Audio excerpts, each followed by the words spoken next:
sin pertenecer al mundo. Vivir en el mundo sin pertenecer al mundo. Este es el título de este corto tema, muy interesante, muy importante el título, pero el tema es solamente de 10 a 15 minutos, no vamos a profundizar.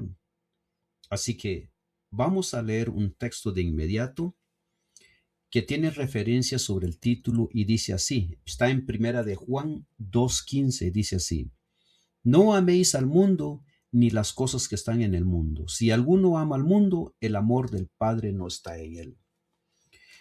En muchas oportunidades he escuchado que algunas personas de la sociedad se quejan porque dicen, ¿por qué los hermanos protestantes evangélicos dicen que ya no son del mundo, pero están en el mundo?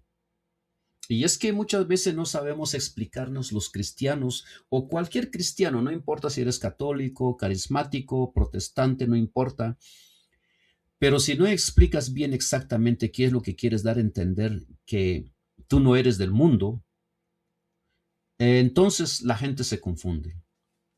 La palabra de Dios no se confunde. La palabra de Dios dice, no améis al mundo. Primera de Juan 2:15 dice, no améis al mundo ni las cosas que están en el mundo. Si alguno ama al mundo, el amor del Padre no está en él. En épocas antiguas se expresó el apóstol de esa manera referente a las cosas que no están de acuerdo a la palabra de Dios. Todas las cosas que no están, que no van de acuerdo a la palabra de Dios. Por ejemplo, ¿cuáles son las cosas del mundo? Las cosas del mundo, todo lo que es pecado, todo lo que no se debe y lo haces. Todo lo que la palabra de Dios dice no se debe, pero se hace.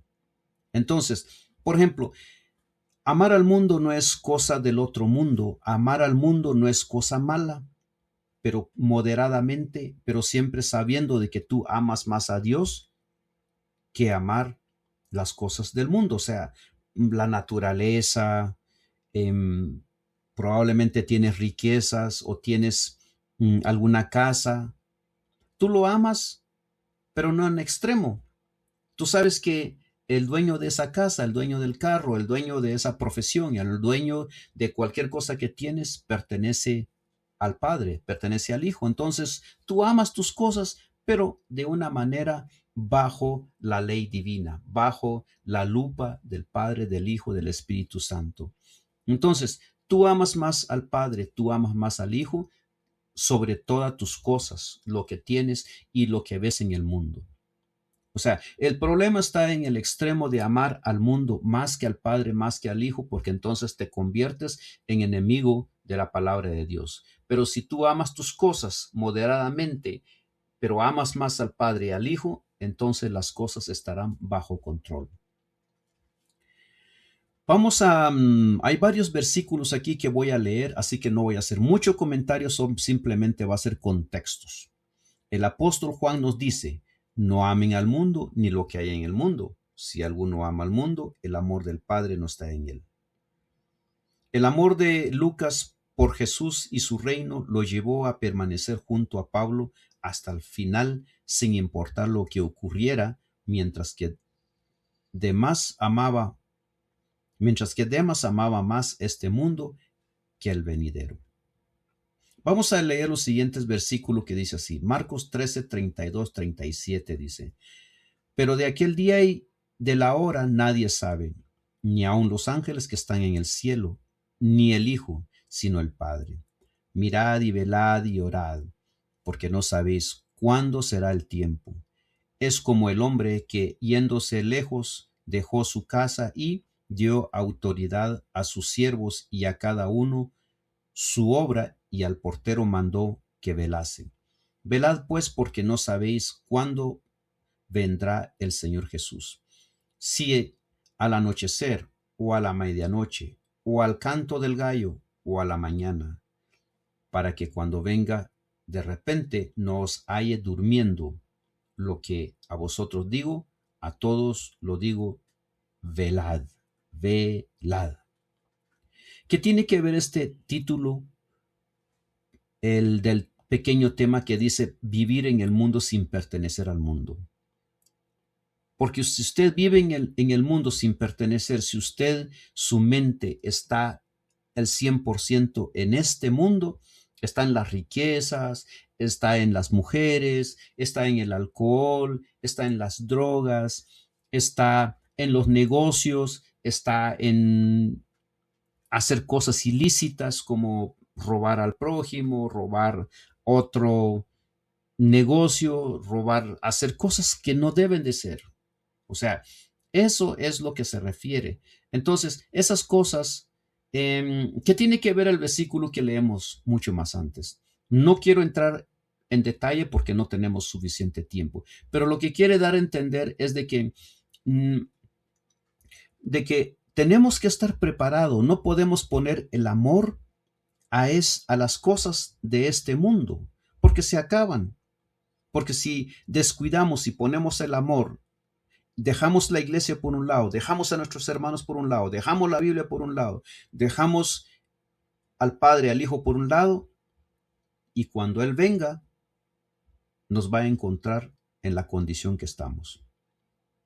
Es exactamente eso es lo que se refiere este texto, es en contexto con el título Vivir en el mundo sin pertenecer al mundo. Otro texto más que dice así: porque la gracia de Dios se ha manifestado para salvación a todos los hombres, enseñándonos que renunciando a la impiedad y a los deseos mundanos, vivamos en este siglo sobria, justa, piadosamente, aguardando la esperanza bienaventurada y la manifestación gloriosa de nuestro gran Dios y Salvador Jesucristo, quien se dio a sí mismo por nosotros para que redimirnos de toda iniquidad y purificar para sí un pueblo propio, celoso de buenas obras. Porque la gracia de Dios se ha manifestado para salvación de todos los hombres, enseñándoos que renunciando a la impiedad, a los deseos mundanos. Entonces, ¿por qué se tiene que renunciar? Porque no sabemos la hora en que viene el Señor Jesús. Entonces tenemos que vivir para el Señor, para el Padre, no en el mundo. Vamos a leer otro pasaje más que dice: pero el día del Señor vendrá como ladrón en la noche. Esto está en 2 de Pedro 3, 10, 14.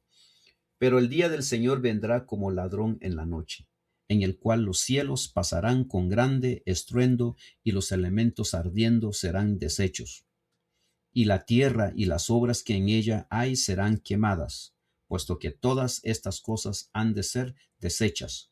Como no debéis vosotros andar en santa, piadosa manera de vivir, esperando y apresurándoos para la venida del día de Dios, en el cual los cielos encendiéndose serán deshechos y los elementos siendo quemados se fundirán. Pero nosotros esperamos, según sus promesas, cielos nuevos, tierra nueva, en los cuales mora la justicia, por la cual, oh amados, estando en espera de estas cosas, procurad con diligencia estar hallado para Él sin mancha e irreprensible. Otro texto más, Apocalipsis 3, 17, 21. Porque tú dices: yo soy rico y me he enriquecido y de ninguna cosa tengo necesidad. Y no sabes que tú eres un desventurado, miserable, pobre, ciego y desnudo. Por tanto, yo te aconsejo que de mí compres oro refinado en fuego para que seas rico, vestiduras blancas para vestirte y que no se descubra la vergüenza de tu desnudez, y unge tus ojos con colirio para que veas. Yo reprendo y castigo a todos los que amo. Sé pues celoso y arrepiéntete.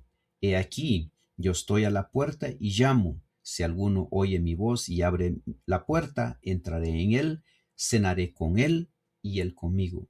Al que venciere le daré que se siente conmigo en mi trono, así como yo he vencido y me he sentado con mi Padre en su trono. Jesús y los apóstoles nos advierten con frecuencia que velemos, que estemos alerta y preparados, porque, como dijimos, el título de este tema es Vivir en el mundo sin pertenecer al mundo. ¿Por qué tenemos que vivir en el mundo sin pertenecer al mundo? Porque no sabemos la hora en que el Señor Jesús viene por segunda vez. Lamentablemente, al igual que los discípulos que no hicieron caso al mandato de Jesús de velar y orar, muchos no harán los preparativos necesarios. Todo se reduce a quién o qué es dueño de nuestro corazón, ya que no podemos servir a dos señores. En el mensaje de la Odisea, Jesús nos da una receta clara. Primero, debemos arrepentirnos de nuestros pecados. Segundo, debemos abrir nuestros corazones a Jesús y dejar que Él tome el control y que el Espíritu Santo también tome el control en nosotros para que hagamos cosas maravillosas y así estar conectado con el cielo, estar conectado con nuestros hermanos. Tercero, como resultado de lo anterior, recibir el oro de la fe y el amor probados y victoriosos sobre la tentación. Queridos amigos, hasta aquí llegamos. Quinto tema. Ahora vamos a continuar con el último tema, que se titula Un mensaje para la Odisea. Un mensaje para la Odisea. Este título se encuentra en Apocalipsis. Este título se encuentra en Apocalipsis puedo buscarlo, pero es las 7 iglesias que están en el capítulo 2 y 3 y parte del 4, creo. Ahí se encuentra el título, la última iglesia de Apocalipsis 2, 3 y 4. Vamos a leer un pasaje bíblico que dice así: Cuando esta carta haya sido leída entre vosotros, haced que también se lea en la iglesia de los laodicenses, y que la Odisea la leáis también vosotros. Decid a Arquipo: mira que cumplas el ministerio que recibiste en el Señor. La salutación de mi propia mano, de Pablo, acordado de mis prisiones. La gracia sea con vosotros. Amén.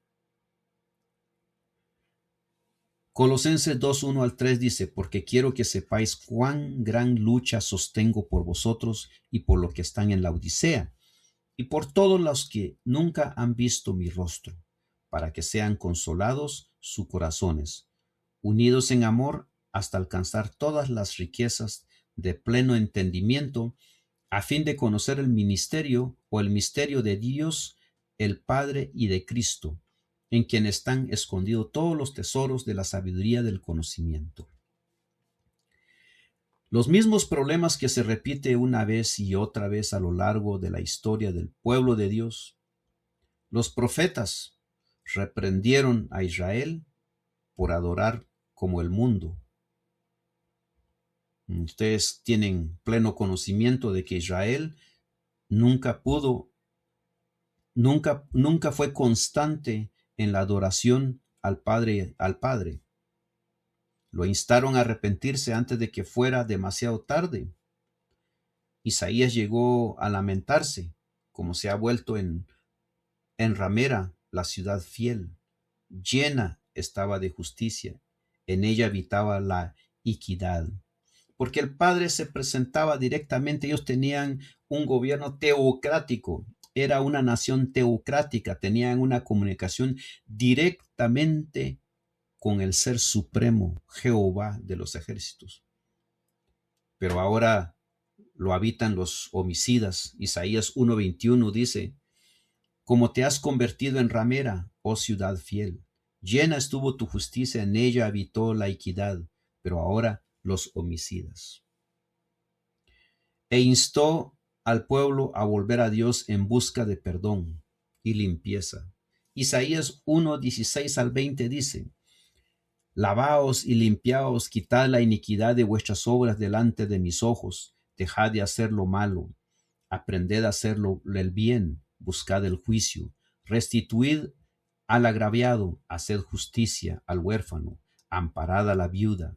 Venid luego, dice Jehová, y estemos a cuenta. Si vuestros pecados fueren como la grana, como la nieve serán emblanquecidos. Si fueren rojos como el carmesí, vendrán a ser como blanca lana. Si quisiereis y oyereis, comeréis el bien de la tierra. Si no quisiereis y fuereis rebelde, seréis consumido a espada, porque la boca de Jehová lo ha dicho. Tanto Juan el Bautista también mencionó en Mateo 3:2 dice, y diciendo, arrepentíos porque el reino de los cielos se ha acercado. Mateo 3:2. Mateo 3:8-10 dice, haced pues frutos dignos de arrepentimiento y no penséis decir dentro de vosotros mismos, a Abraham tenemos por padre, porque yo os digo que Dios puede levantar hijos a Abraham aún de estas piedras. Y ya también él ha hecho él, él, el hacha está puesta a la raíz de los árboles. Por tanto, todo árbol que no da buen fruto es cortado y echado en el fuego. Exhortaron a los israelitas a arrepentirse, a dar frutos que resistieran la prueba del juicio de los últimos días. Los apóstoles anunciaron un mensaje similar.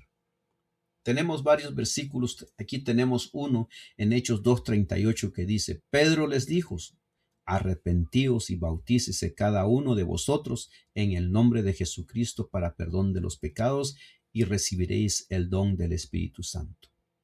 Hechos 3:19, así que arrepentíos y convertíos para que sean borrados vuestros pecados y para que venga de la presencia del Señor tiempos de refrigerio. Hechos 17:30 dice, pero Dios, habiendo pasado por alto los tiempos de esta ignorancia, ahora manda a todos los hombres en todo lugar que se arrepientan. Segunda de Corintios 7:9-10 dice, ahora me gozo, no porque hayáis sido contristados, sino porque fuisteis contristados para arrepentimiento, porque habéis sido entristados según Dios, para que ninguna pérdida padecéis por nuestra parte, porque la tristeza que os según Dios produce arrepentimiento para salvación, de que no hay que arrepentirse, pero la tristeza del mundo produce muerte.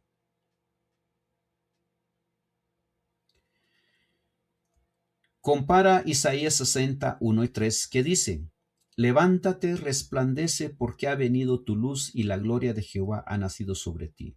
Porque he aquí que tinieblas cubrirán la tierra y oscuridad las naciones, mas sobre ti amanecerá Jehová y sobre ti será vista su gloria, y andarán las naciones a tu lado y los reyes al resplandor de tu nacimiento. Isaías 61:1-3.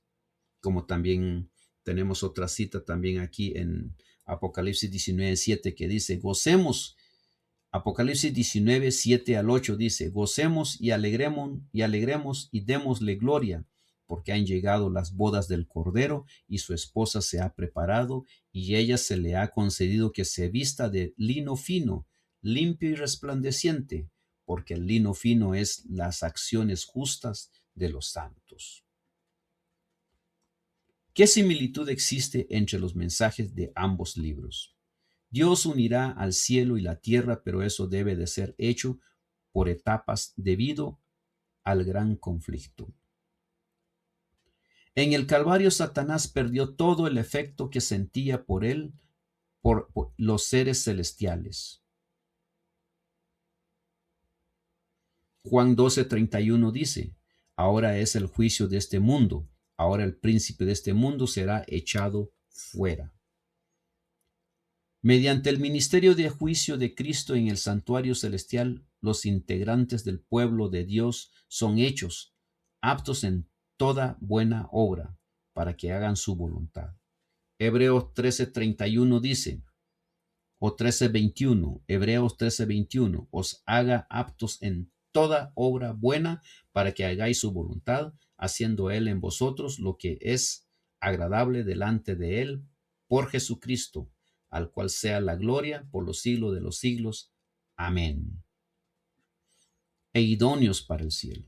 El juicio milenial y el juicio final después del milenio resuelve para siempre todas las cuestiones pendientes y el pecado y los pecadores impenitentes son destruidos en el lago de fuego eterno, que también limpia la tierra.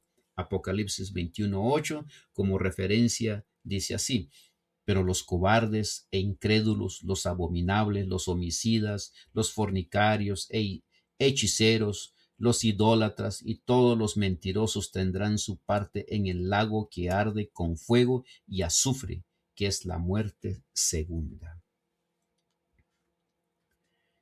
Solo con el fin del pecado podrán unirse finalmente al cielo, el cielo y la tierra. Apocalipsis 21:3 dice: y oí una gran voz del cielo que decía: he aquí el tabernáculo de Dios con los hombres, y él morará con ellos, y ellos serán su pueblo, y Dios mismo será con ellos, con su Dios. Queridos amigos, fue un placer presentarles a ustedes el último tema, corto tema, un mensaje para la Odisea. Todos estos versículos que leí, que no podemos explicar a cada por detalle, espero que sirva de bendición para ustedes y ustedes mismos se pongan a estudiar más. Estos temas, corta explicación, no es para convencerlo, no es para ustedes llenar de sabiduría, sino simplemente es una idea del amor de Dios y ustedes tienen que estudiar por su propia cuenta para el resultado final de una conversión totalmente independiente para el Señor Jesús. Un mensaje para la Odisea. Espero que tengan un feliz fin de semana y que todas las cosas les salgan a bien. Hasta pronto.